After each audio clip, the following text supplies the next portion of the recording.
Now, while Cincinnati's topographical setting is charming and an integral part of the city's beauty, it does not lend itself well to the building of railroads. As the railroads came to the city, they followed either the various valleys, the Little Miami, or the Ohio River. The selection of some 300 acres in the Mill Creek Valley for the new Union Terminal site was therefore not surprising. Unlike the earlier White-Blakeman plan of 1904, the 1912 site that was selected was not in prime and expensive to procure downtown real estate. But first we must go on a detour. As a historical footnote, the White-Blakeman Syndicate Plan of 1904 didn't go away completely. In 1910, it would morph into a different location.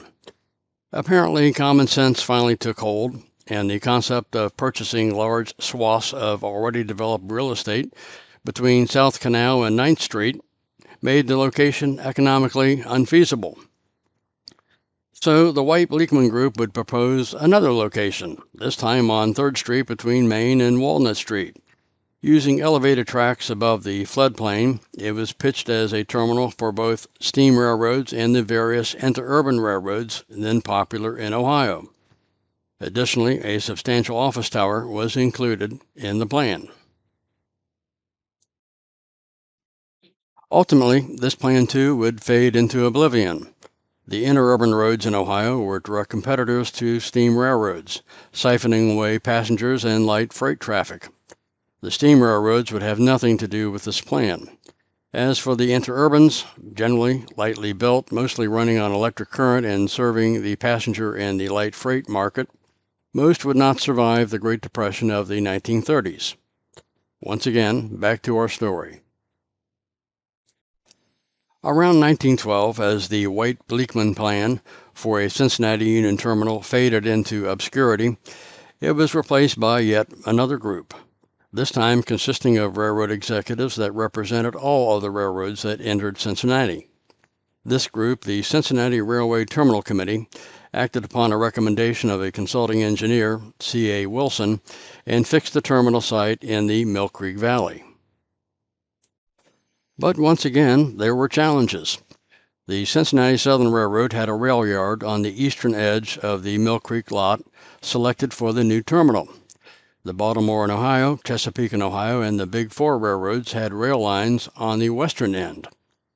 In between these 2 points existed what could be charitably described as a swamp, or a low-lying industrial dump. The property, located in a mostly industrial area and being in an active floodplain, was less problematic from a legal and cost perspective to acquire. Mill Creek Valley, seen here during the 1937 flood and after the Western Hills Viaduct was built, bisects the city, separating its eastern and western portions. These eastern and western portions, prior to the Cincinnati Union Terminal, have been joined together by a number of viaducts and crossings extending across the valley. These included the Hopple Street Viaduct, the 8th Street Viaduct, the Liberty Street Viaduct, the Harrison Avenue Viaduct, Guest Street, and Queen City Avenues. Early plans for the terminal facility called for the terminal building to be at its present location, but for the engine facilities and coach yards to lie well west of the terminal building on the western side of the Mill Creek. This plan was complex and not particularly efficient. It was driven by the topography of the flood-prone Mill Creek area.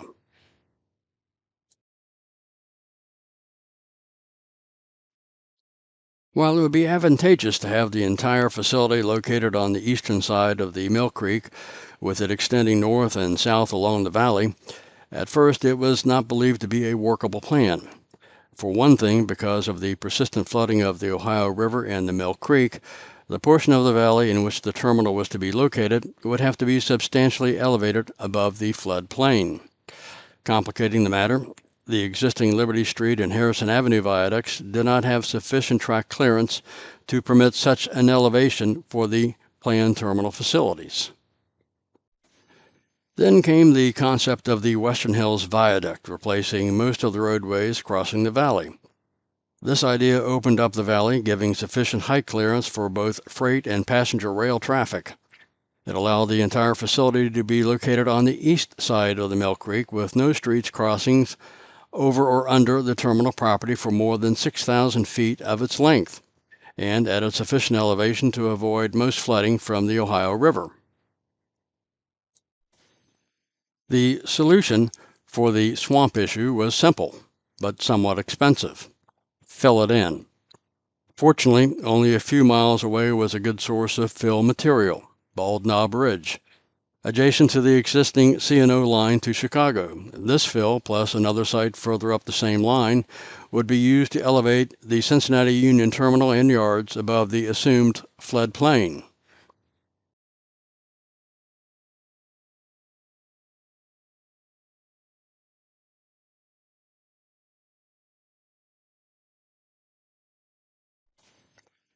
The Western Hills Viaduct was planned to extend from Central Parkway on the east to Harrison Avenue on the west. Being double-decked in construction, the lower deck reached from Spring Grove Avenue on the east to Harrison Avenue on the west. The lower deck was reserved for streetcars and truck traffic. On July 17, 1929, Cincinnati City Council and the mayor approved an ordinance vacating Liberty Street and Harrison Avenue viaducts and authorizing the city to pay $964,000 towards the cost of the Western Hills Viaduct. On October 27, 1930, a contract for the eastern portion of the viaduct, some 3,200 feet in length, was given to the McDougald Construction Company of Atlanta, Georgia. The connection with Harrison Avenue was a complex one and had not yet been worked out at the time of this contract. However, a second contract for the western portion of the viaduct was let to the Folwell Engineering Company of Chicago, Illinois, shortly thereafter. Much engineering and study went into the development of the viaduct. The valley offered a considerable number of difficulties, particularly with respect to the foundations of the structure. The viaduct was planned to accommodate predicted traffic for some 50 years.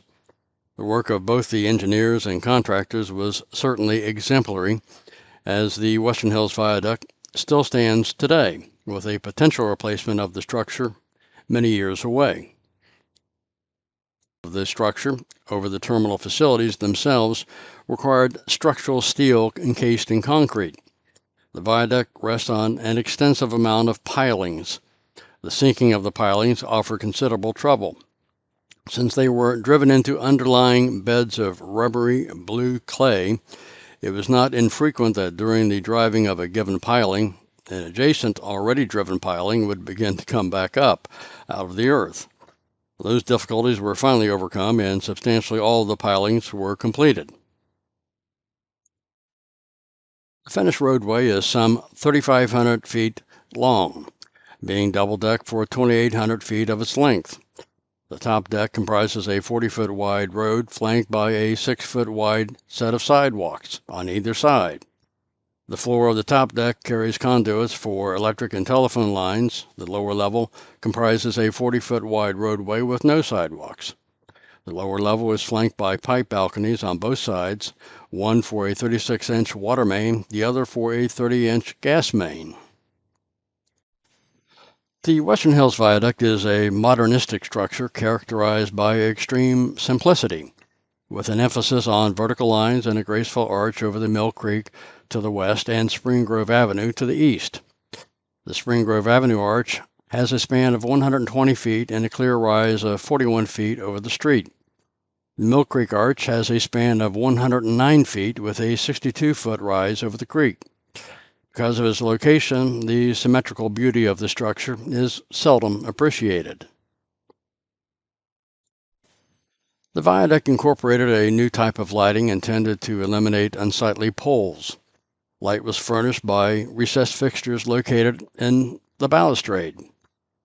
These fixtures had lenses directing the light on the road and the sidewalk and limiting the light to a height of about 4 feet above the roadway.